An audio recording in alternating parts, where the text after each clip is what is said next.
Dari rekaman CCTV terlihat pelaku yang mengenakan helm memanfaatkan kelengahan pemilik kedai. Uang senilai 3 juta rupiah yang tersimpan dalam laci milik korban pun raib. Mengetahui uang miliknya hilang, korban pun melaporkannya ke polisi. Dia karena sebenarnya itu kronologisnya memang kayaknya di sebelah dia mencuri, tapi karena kedapatan itu, tapi maksudnya tidak kedapatan dia mengambil, tapi kayaknya niatnya tidak jadi karena ada orangnya. Akhirnya pesan pura-pura pesan baru ke sebelah sini ambil itu tas, baru langsung pergi. Jadi orang di sebelah dia bilang itu pencuri kapan itu.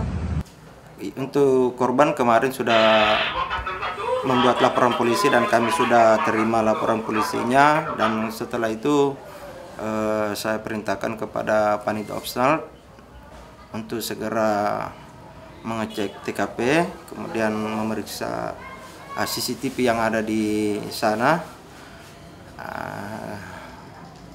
dan untuk selanjutnya kami lakukan penyelidikan dan identifikasi terhadap terduga pelaku.